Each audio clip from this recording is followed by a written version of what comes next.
broadcast to bring you the following news bulletin.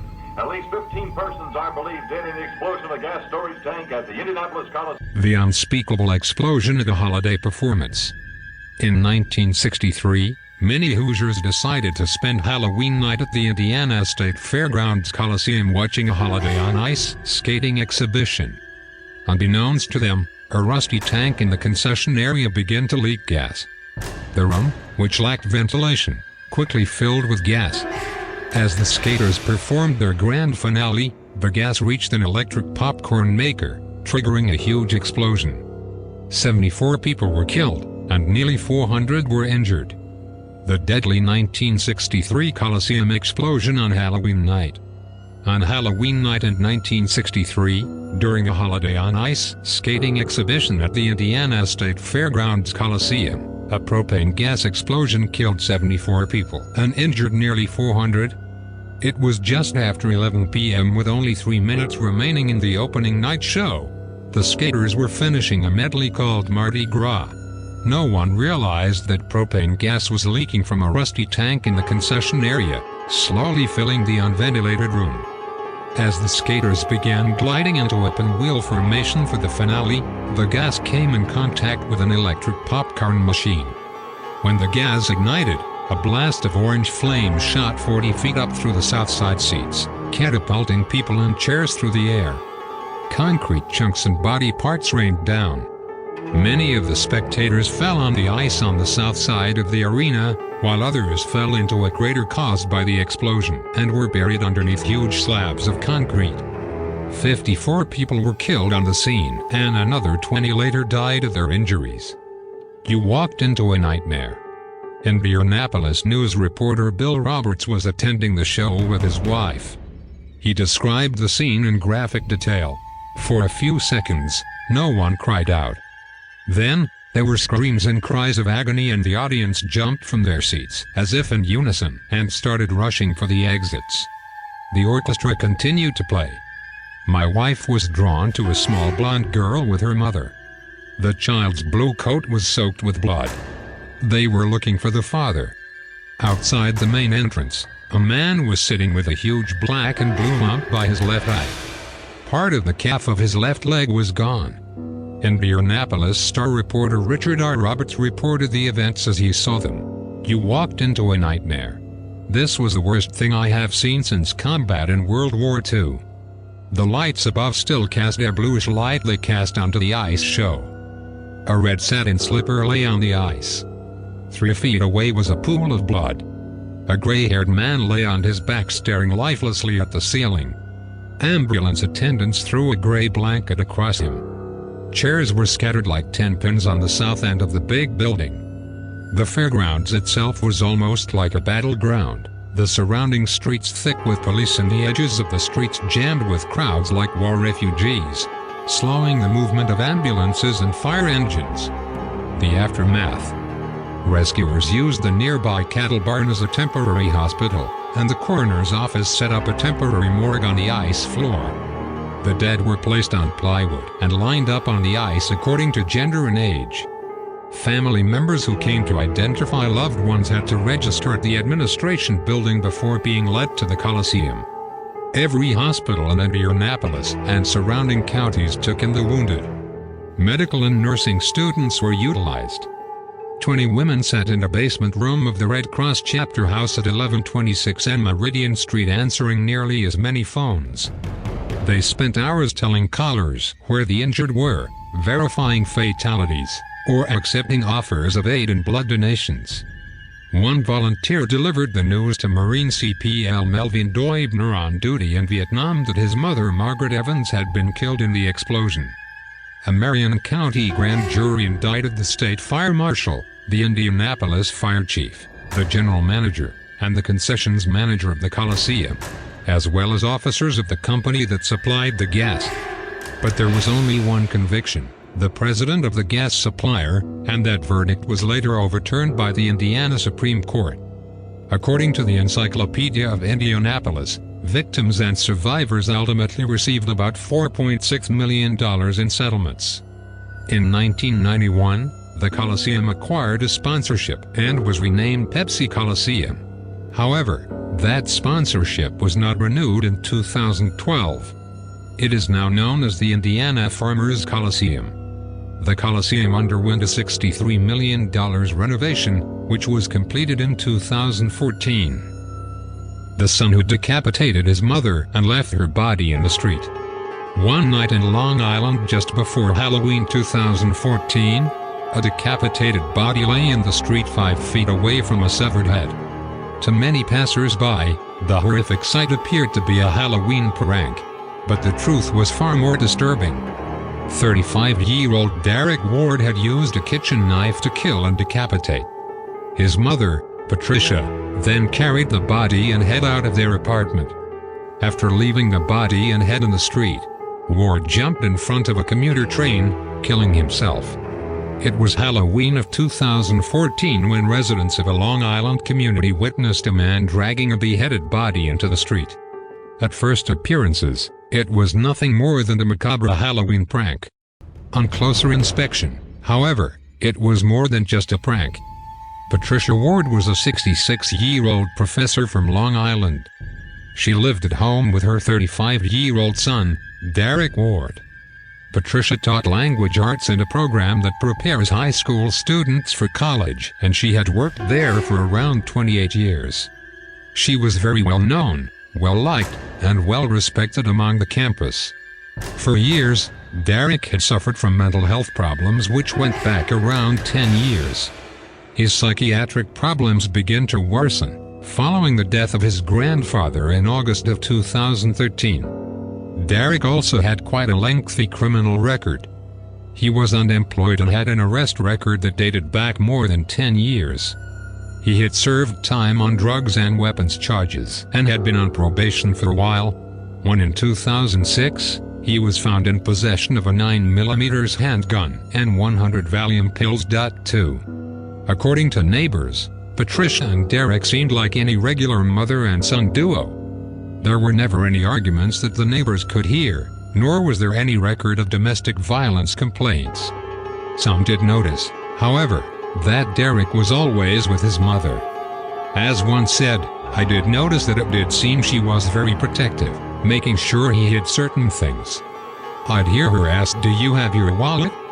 Patricia truly doted on her son and did everything in her power to help him battle his psychiatric problems. It was the day before Halloween of 2014 when neighbors of the Ward family witnessed Derek dragging a decapitated body from the apartment that he shared with his mother. He then kicked the decapitated head across the street before walking off. Since it was so close to Halloween, the witnesses simply thought that it was nothing more than a macabre prank, or even a grim decoration. The body was near a home that was decorated with pumpkins, cobwebs, and a fake graveyard, so it didn't look too out of place. Dale Silverman, who lived nearby, later drove past. She described the scene. "I saw what I thought was a head in the street. I saw long, black hair and a head face down." She described how the body was completely straight out with the legs together and the hands at the side. "It looked fake. I thought it was a stupid Halloween prank." 4. When somebody finally went to inspect the body, they recoiled in horror when they discovered that it wasn't a Halloween prank at all. Derek had dragged the decapitated body of his own mother into the street and then kicked her head down the street. It wouldn't take long before it was uncovered what happened to Derek afterward. After killing his mother, he walked around a mile away from his home and jumped in front of a Long Island Railroad train. He was struck and killed by an eastbound train near the Farmingdale station. His suicide would quickly be linked with the murder of Patricia. 5. According to police, Derek had stabbed his mother to death, beheaded her, and then sat in the blood-spattered apartment for several minutes before dragging Patricia's mutilated body down the stairs and into the street. As news of the grim murder swept throughout the area, Detective Lieutenant John Azzotta said, "It appears this was a murder-suicide." It was determined that Patricia had suffered multiple stab wounds and broken ribs. Inside the apartment, police found the murder weapon, a knife. Tributes for Patricia would come flooding in. "We are in shock," said Patrick Calabria, Vice President of Institutional Advancement at Farmingdale State College. The staff in her department is teary-eyed. We are providing counseling to the staff who need it. It's a very sad day. A lot of people are taking it very hard. In the wake of the murder-suicide, it would be uncovered that Derek had not been taking medication and had been scheduled to see his psychiatrist. According to his uncle, Rev. Robert Lebrano, Derek had not had medication for around 4 days when he killed his mother. He stated, "She's dead because he had a mental illness, and we didn't know how serious it was. We're in terrible shock. She was a wonderful person. He was a sick kid." 6. According to Rev. Lebrano, Derek had never been violent towards his mother, and he blamed the murder-suicide on lack of access to psychiatric help. He said that Patricia was in the process of getting her son the psychiatric help that he needed, and an appointment was booked with a psychiatrist for 2 days after her murder. Patricia had struggled to find a psychiatrist for her son. Derek was too old to be covered by her insurance, and she had difficulties finding a psychiatrist that would accept Medicaid. When she finally found a psychiatrist, she was paying $200 for a 20-minute visit. Patricia worried more than anything that her son would take his own life. New York Daily News, the 31st of October 2014. Farmingdale mom was beheaded by disturbed son. The family said that in the lead-up to the murder-suicide, Derek had become increasingly unstable, and they had tried to encourage Patricia to call the police. Patricia refused. She feared that the police would lock her son away. While Derek had psychiatric problems, he had never been diagnosed with any specific mental disorder. He heard voices in his head, and his family speculated he had schizophrenia. As Rev. Lebrano said, "He was a really good kid. Whatever happened after my father died, it broke him." The Japanese exchange student knocked on the wrong door. 25 years ago, 16-year-old Japanese exchange student Yoshihiro Hattori dressed up as John Travolta's character from Saturday Night Fever, then headed out to a Halloween party in Baton Rouge, Louisiana. Tragically, he was mistakenly dropped off at the wrong house, and the homeowner, panicked by this unexpected visitor, shot and killed Hattori. The homeowner was later acquitted of any wrongdoing.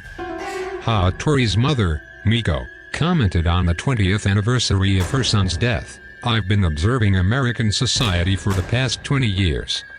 The ongoing situation there has been incomprehensible to the Japanese.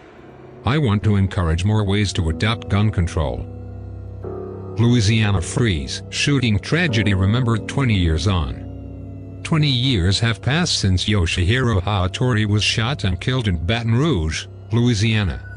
On October 17, 1992, recalls the Sankey Shimbun, the 16-year-old exchange student from Nagoya, on his way to a Halloween party, was mistakenly dropped off at the wrong house. The panicked householder, a 30-year-old supermarket worker named Rodney Pierce, yelled "freeze." But Hattori, clearly misunderstanding the command, kept approaching. Pierce fired a .44 caliber Magnum bullet into Hattori's chest at nearly point-blank range, and the boy died before he could be taken to a hospital. Pierce, charged with manslaughter, invoked the Castle Doctrine defense, whereby Americans have the right to apply lethal means to protect their homes, and were found not guilty by a jury. The Hattori family pursued the case in civil court, and 4 years later won $650,000 in damages, of which only $100,000 was paid by Pierce's insurance company. Half that amount was distributed to various U.S. groups in support of gun control measures. He tried his best to adapt to life as an exchange student, recalls Yoshihiro's mother Miko. "Sometimes I feel like he's still in America," his father, Masaichi, remarked wistfully. "Someday he'll come back home, I say to myself." Driven by a combination of grief and determination, the Hatteras circulated a petition calling for more stringent controls on firearms and collected 1.7 million signatures from Americans. In November 1993, they submitted the petition to President Bill Clinton at the White House. Following the attacks on the World Trade Center and Pentagon in September 2001, however, Americans became more aware of the need for self-protection, and controls on guns lapsed. Recently, the Sankey notes, Random shootings with multiple fatalities have occurred in succession. Japanese were once again reminded of the Hattori incident on March 30, 1994, when 2 Japanese students at Marymount College in Rancho Palos Verdes, California, Takuma Ito and Go Matsuura, were shot and killed during an attempted carjacking. 2 weeks later, Shikengende magazine ran an article with a headline, stated only half in jest, that read, "America de Korozernate no Ikakata Oshimasu" means here's how to avoid being killed in America. Should the Japanese buy guns to defend themselves? The magazine asked a Los Angeles police official. It wouldn't do any good, he replied. Guns do not provide effective protection from carjackings. Knowing the area and exercising sensible precautions would work better. Shikengende also provided a list of hints for survival in the U.S., including form friendships with locals and learn their survival skills. Go native in appearance. Males should grow facial hair as it will make them look more Hispanic in appearance. Carry your money in 2 different places, so in case you're robbed, you'll still have a stash to get you home. Under no circumstances should you put up resistance against an armed robber. As the 20th anniversary of their son's death approached, Miko and Masaichi Hattori were making preparations to travel to Baton Rouge and meet with the American family that had hosted Yoshihiro. Miko was also preparing a speech to deliver before a gathering. "I've been observing American society for the past 20 years, she tells the Senki. The ongoing situation there has been incomprehensible to the Japanese. I want to encourage more ways to adopt gun control." Despite the Japanese public's shocked reaction to the Hattori and Ito Matsuura killings, the number of Japanese going to the U.S. for study continued to rise, peaking at close to 47,000 in the late 1990s. By 2010, it declined to about half that number, due to factors believed to have very little to do with gun violence.